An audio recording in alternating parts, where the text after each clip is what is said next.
You studied English for years in school. You passed the exam, but the moment when a native speaker talks to you, your mind goes blank. Why?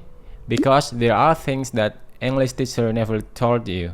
If you are new here, I'm Axel, graduated in English education from Indonesia, which means I know both sides of this. I have sat in classroom being taught these things, and I have studied the theory behind why they are taught, and honestly, some of it doesn't add up. So today I'm going to tell what most English teachers want. Grammar first, speaking later. The first thing that school taught you is that grammar comes first. You memorize tenses, correct the sentences, and fill out the paper sheets before having a real-life conversation. But here's the truth. Native speakers break the grammar constantly and they still sound completely fluent. Ever heard someone say, between you and I? And between you and I think she might actually consider it. Or I didn't do nothing. I didn't do nothing. Actually, they are technically wrong, but nobody bats an eye. The problem is when you are trying to prioritize accuracy, which is grammar, your brain will monitor, scan every word before your mouth because you are afraid of making mistakes. You are no longer thinking about what you say. Instead, you are thinking whether it's correct or not. And that hesitation, that is the culprit to break your fluency. When it has gone years, your brain will automatically be afraid. You are afraid of being judged. You are afraid whether this word is right or not. You are afraid if people think your English is bad. That's why you have to shift your mindset fluency before accuracy. You just need to be comfortable first with your English right now, your imperfection. Then after that, that's the time you will refine your English, not the other way around.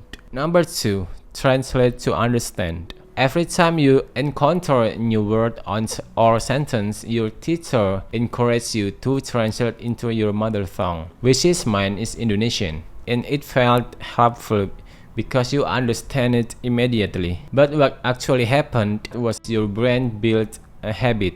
Every time you hear English, it will filter it from Indonesian then English first before the meaning. You have to pass through the Indonesian translation gate in your mind and then you go to the meaning. And that filter is actually slowing down your conversation. So what I mean is thinking in English, not translating into English. That mindset actually simple, but it's really impacting you more than you think. I have talked about this in my previous video. If you want to go in depth for it, you can check my other one. Link in the description here, or you will see in the right info card on my video. Number 3, you need a big vocabulary. You probably spend hours memorizing word lists, rare words, or advanced vocabulary, thinking that the more words you know, the more fluent you will sound. But studies show that native speakers cover around 90% of everyday conversation using only about 3,000 core words.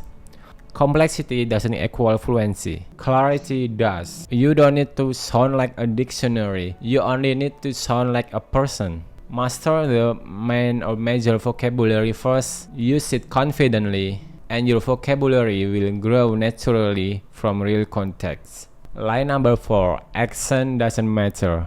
The school never once addressed you how you really sound. As long as the words were correct, that was enough. Actually, your accent affects how confident you sound and how people will understand you. It's not about being American or British, is about being clear and natural. Even though your grammar is perfect, but if your pronunciation is off, people will still misunderstand you. For example, can you pass me that seat? I really love this beach. And more than that, heavy unnatural accent can make you more self-conscious, which again holding back your fluency. Accent training is not about losing identity, it's about how you feel confident and being understood when you speak. If you want to know more about how to speak English naturally, I have another video too. I will attach it in my description. Line number 5. Consuming English content is enough. This one is probably the most common advice you will find online. Just watch Netflix, listen to English music, surround yourself with the language. And yes, passive exposure helps, but passive consumption alone will not make you fluent. You can consume English content for years, but still have struggle in holding a conversation. Trust me. What really have the impact is active engagement. Shadowing speaker, repeat out loud, having your thoughts in English and having conversation in English even if they are messy. Passive input gives the material, but active output builds the skill. I have already explained about this one too, better check it out. These are not lies your teacher told out of malice. It was just the system to build a different goal. Passing the exams, not building real communications. And maybe that's worth sitting with for a moment. Because if you spend years learning English in the correct way and still feeling stuck, it's not your fault. You were just playing by the wrong rules. If this gave you something to think about, please give me a subscribe and like button. I'll see you in the next one. Bye.